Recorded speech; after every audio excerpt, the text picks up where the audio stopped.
Hi, and welcome to That's Ready Mysterious. Join me for an intriguing look into real-life mysteries. Who was the mad gasser of Mattoon? What was whaling at the Wilga waterhole? I'm not going to solve those mysteries, but they'll be interesting to learn about. I'm your host, Kelly with an I. Transcripts and references for all episodes can be found at that'sreadymysterious.wordpress.com. No apostrophe and no exclamation point. Today's tale is about the Kentucky meat shower. Mrs. Crouch explained, "Between 11 and 12 o'clock, I was in my yard, not more than 40 steps from the house. There was a light wind coming from the west, but the sky was clear and the sun was shining brightly. Without any prelude or warning of any kind, and exactly under these circumstances, the shower commenced. The Kentucky meat shower occurred on Friday, March 3, 1876, sometime between 11 and noon. The shower lasted more than a minute, but no more than 2.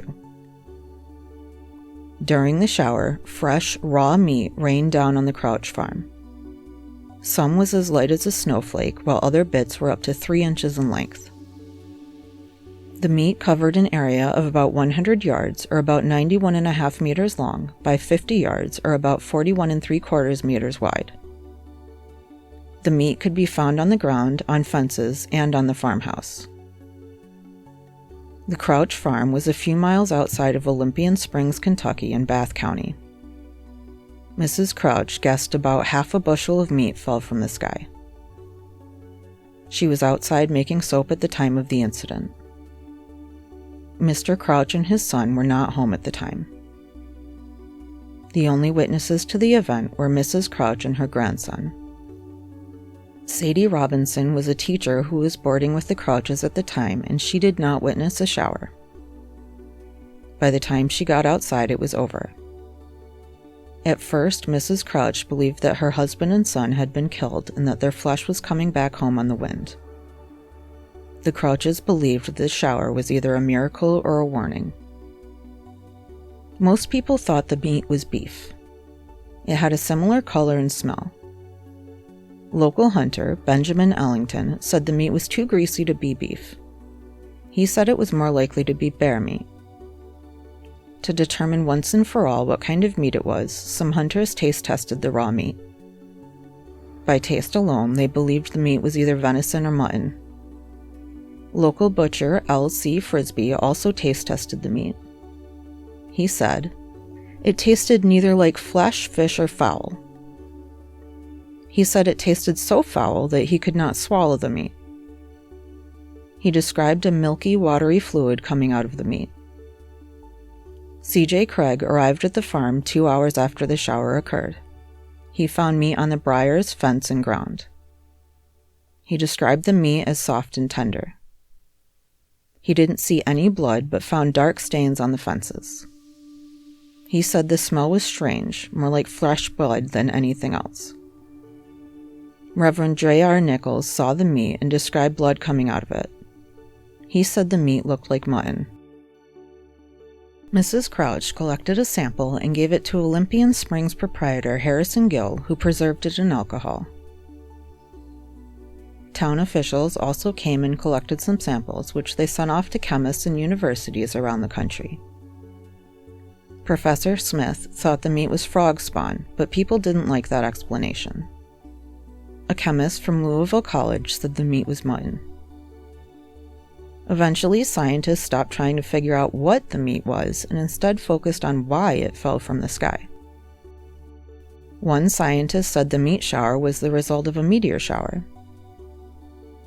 William Livingston Alden, a New York Times writer, wrote, "According to the present theory of astronomers, an enormous belt of meteoric stones constantly revolves around the sun, and when the Earth comes in contact with this belt, she is soundly pelted. Similarly, we may suppose that there revolves around the sun a belt of venison, mutton, and other meats divided into small fragments, which are precipitated upon the Earth whenever the latter crosses their path." Obviously, this explanation runs into some major problems. One scientist believed that the meat was the flesh of some Kentucky citizens who were caught in a whirlwind and cut with bowie knives. Leopold Brandes wrote in the Sanitarian that the shower was not of meat, but instead of nostoc, a genus of cyanobacteria that turns into jelly when in contact with rain. He said the nostoc involved in the Kentucky meat shower was flesh-colored nostoc. He said the nostoc didn't fall from the sky, but instead bloomed on the ground and was turned into a jelly-like substance by rain. This theory, too, has some problems. The meat that fell from the sky was tested, and it was determined to be parts of muscle, lung, and cartilage. The meat was also found on top of fences, not just on the ground. Both of these scientific explanations would later be ignored. Robert Porter, a chemist from Louisville College, suggested that the meat shower was the result of vultures vomiting up their stomach contents while passing overhead. One chemist wrote that it wasn't uncommon for vultures to gorge themselves on too much meat and later disgorge those contents while in the sky. When one begins this process, others become nauseated, and a general shower of half-digested meat takes place. The townspeople chose to believe this theory, and today is the most accepted of all the theories so far. Kurt Godey, art professor at Kentucky's Transylvania University, said this couldn't be the case. He said that Mrs. Crouch would surely have noticed a large flock of birds overhead on a clear day. He later learned that vultures could fly at an altitude of 20,000 feet in large flocks, and that they can eat a lot of flesh very quickly, causing them to vomit from a high altitude. He now believes this theory could be possible. He said that the vultures would have had different meats in their stomachs, and therefore there would have been a mix in the shower. He continued to explain, meats of various dead animals soaked in the acidic brine of vulture stomach digestive fluids. That sounds like a horrible thing to eat. In 2004, Godey found a piece of meat in the university's possession. He had the meat genetically tested. The tests didn't reveal the animal or much else about the meat. It was too old and contaminated to get a result.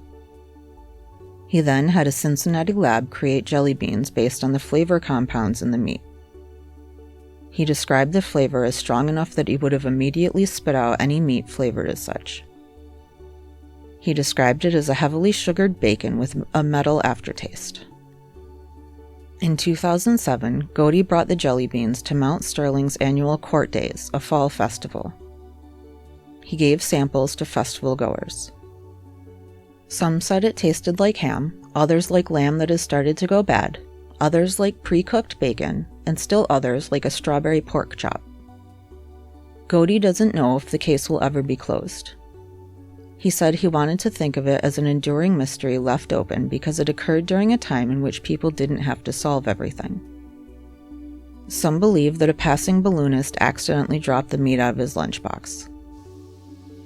This theory doesn't seem to pass a sniff test. There was too much meat covering too much ground to possibly have come out of a lunchbox. Some believe the entire thing was a hoax. It was said that Mrs. Crouch wanted to sell the farm and Mr. Crouch did not. Mrs. Crouch, however, said that she would never do such a thing and that Mr. Crouch also wanted to sell the farm.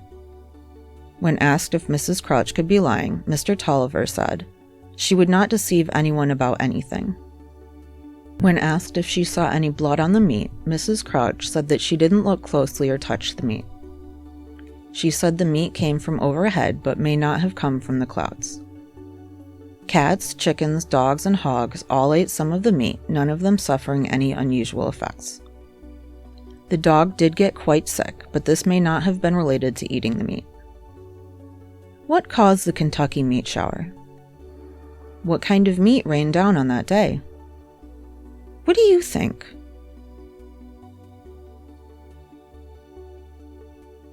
Leave a comment and let me know what you think. Thanks for listening to today's episode of That's Ready Mysterious. Join me next week for another captivating mystery.